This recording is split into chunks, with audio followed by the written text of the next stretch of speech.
terus kita nanti buat dream book, kalau bisa nanti buat buku impian. Aku sebenarnya di buku impian sih. Terus sikap Anda terhadap bisnis ini. Jadi apapun ceritanya, mau bisnis ya, mau bisnis bibit ya, tadi aku belajar dari adik kelas kita itu, dia bisnis bibit pun dia juga punya income puluhan juta juga, karena dia tiap bulan bisa ngirim bibit ke Kalimantan, ke Sulawesi. Jadi sebenarnya apapun profesi kita nggak harus diimukin, mau bisnis apa kayak, yang penting kita punya target impian. Nah, terus wujudkan dalam tindakan nyata. Terus kita kalau mungkin kita ada 8 langkah sukses menjadi kebiasaan. Terus yang terakhir, jangan pernah berhenti. Jadi ibarat kita petani,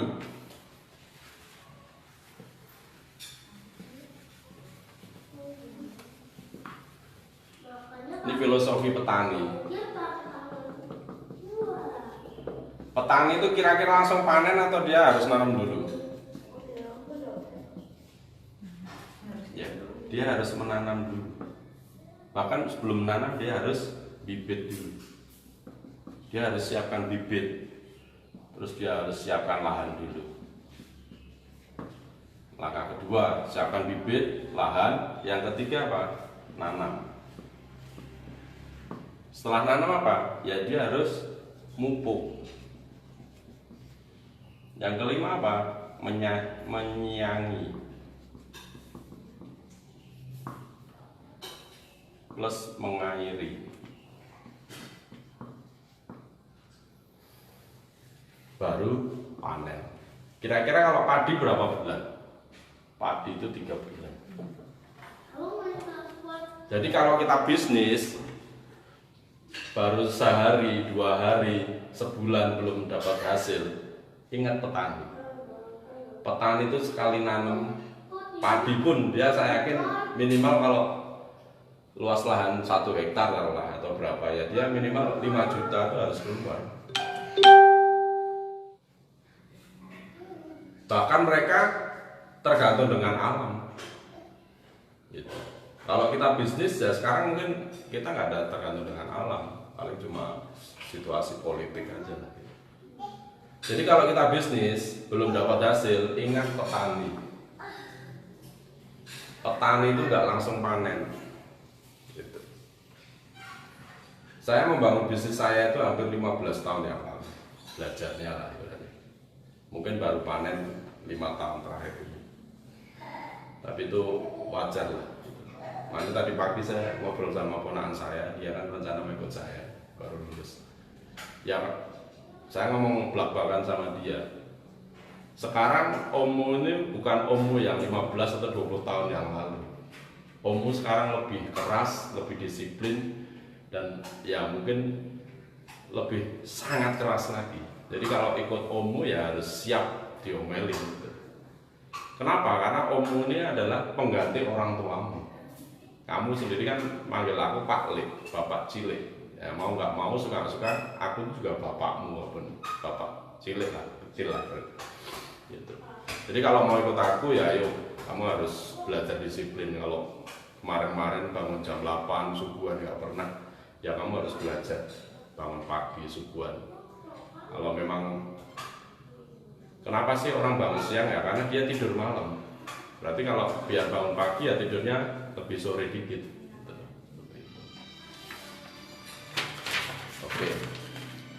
Oke, hari ini mungkin Mbak Tanti sama Mbak Tina cerita apa sih impiannya.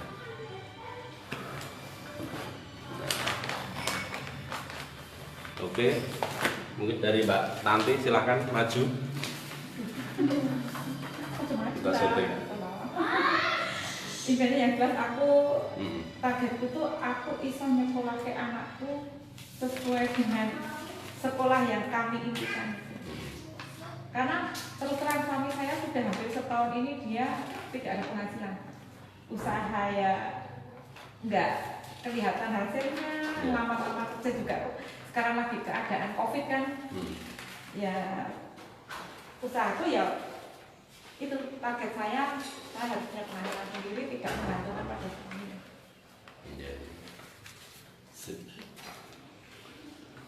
Kalau Mbak Tina apa? Target saya, karena saya cuma satu.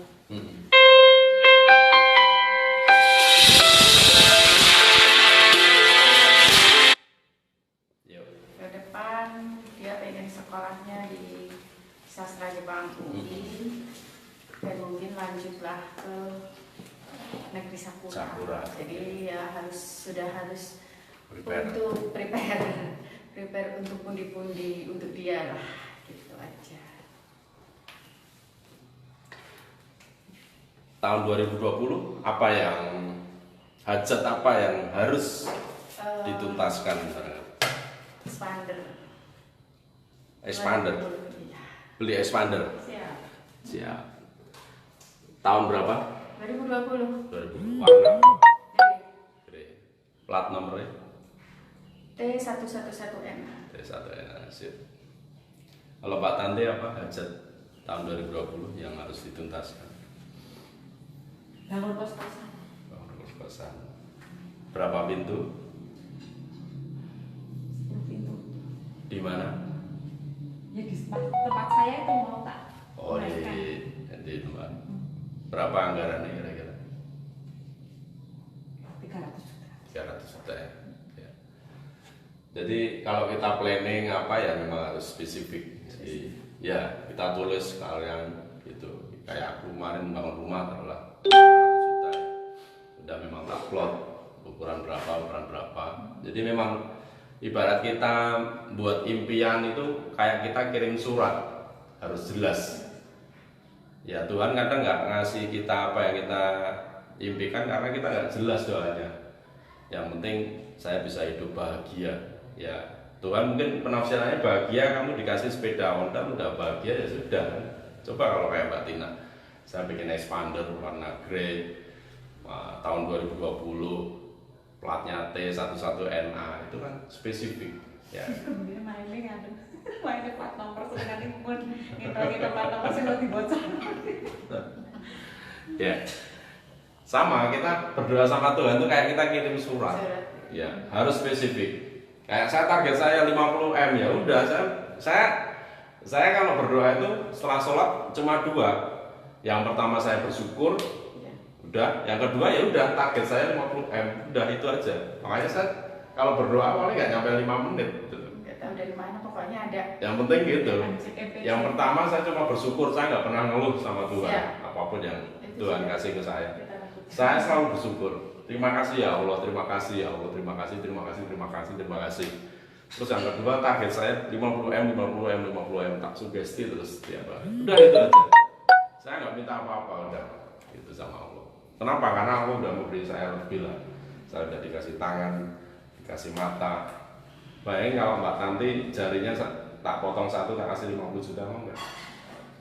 Tak tambahin 5 juta lah, 55. Mbak Tina jarinya jempol tak potong satu.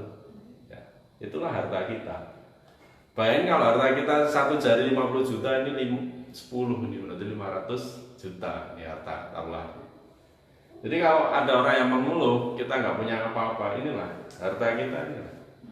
Makanya kalau kita lagi bersedih, lagi berduka, ajaklah ngomong tangan ini.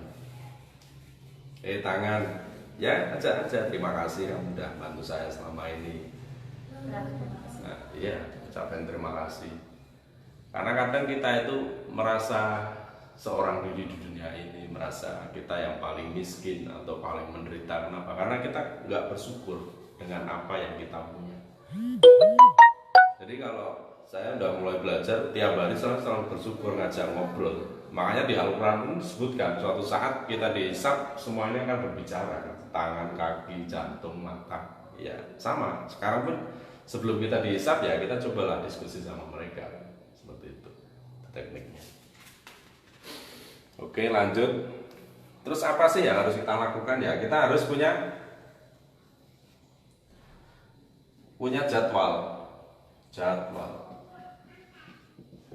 jadwal harian. Kalau perlu jadwal jam-jaman.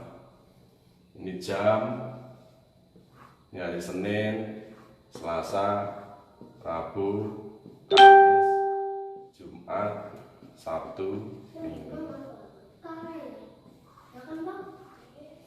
Jadi tiap hari itu kita harus punya jadwal. Apa yang harus kita lakukan, gitu loh. Ya, taruhlah kita memang bisnis di Imogen, ya kita dari pagi, contohnya hari Senin jam 8 home sharing, ya, contohnya hari ini home sharing kan. Nanti mungkin jam 11 telepon calon. Nanti jam 3 sore kita telepon lagi atau janjian. Jadi usahakan tiap hari itu kita itu udah punya jadwal. Kenapa? Ya ibarat kita kerja. Kalau kita kerja kan dari taruhlah jam 8 pagi sampai jam 5 sore. Ya kita disiplin kan.